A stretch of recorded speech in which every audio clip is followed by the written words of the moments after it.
Hi, this is Joshua Stern with Stern Team at Keller Williams, helping you realize all of your real estate dreams across the entire Wasatch Front. So for today's topic, we're going to talk about the 7 deadly mistakes most home sellers make.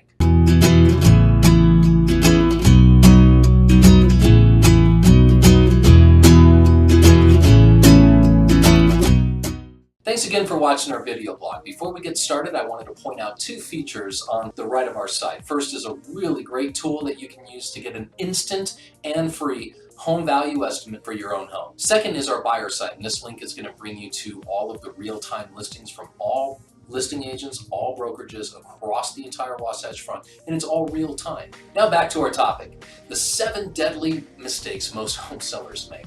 So selling your home is one of the most important steps in your life. Knowing the 7 most common mistakes home sellers make will probably help you maximize your profits. It helps you maintain control, helps reduce stress, and of course it helps you make a good decision with your moving goals. So the first is failing to analyze why they are selling. I know it seems strange, but we encourage you to have a very clear why in place when it comes to the decision to put your property up on the market and ultimately sell your home. It seems like an obvious decision, but to many home sellers that simply aren't clear about what their moving goals are, they attempt to sell their homes for all of the wrong reasons. Number 2, not preparing their home for the buyer side. So you have one chance to make a good first impression. The hardest part is properly preparing your home for sale in a 2-dimensional world. You see, most buyers are going to be looking online before they ever make a decision to enter your property.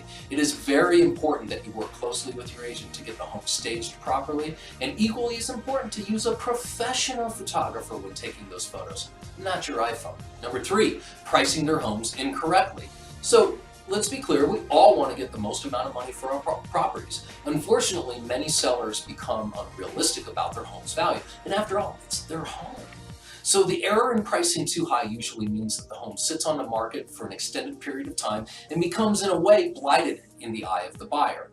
By the time a decision's been made to adjust the price of the property to where the fish are actually biting, it's often too late. The bait is stale on the hook, and usually it only appeals to bottom feeders at that point, like investors or insincere and unmotivated buyers. So pricing your home right out of the gate ensures that you save time, money, and of course this reduces the stress of being on the market from a day-to-day basis. Number 4, selling too hard during showings, okay?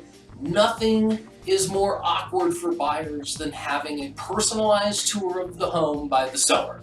Sellers don't realize that buyers make decisions to buy based upon first their emotional attachment, and then secondly, they'll justify that logically. So as a result, the buyer is unable to emotionally attach to a seller's home when the seller is giving them the grand tour. Number 5, signing a long-term agreement without a written performance guarantee.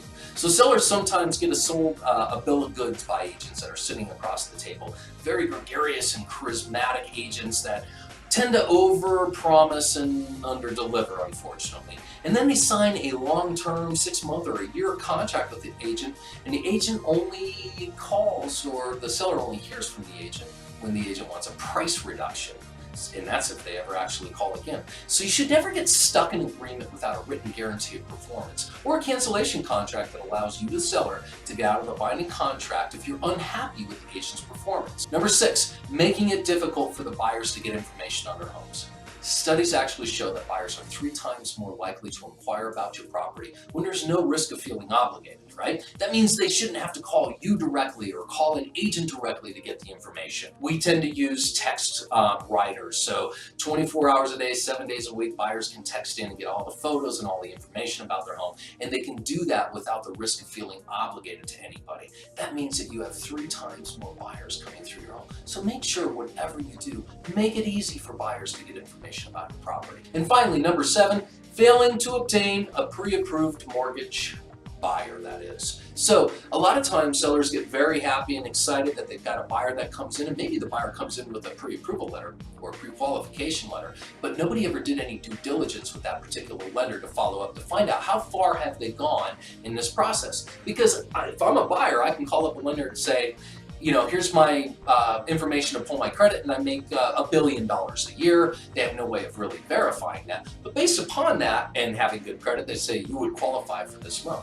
Other challenges are when people are on commission income, making sure that they can actually document and verify this for a lender. And most often lenders aren't asking for this information up front, and all too often you're finding out about it too late in the game.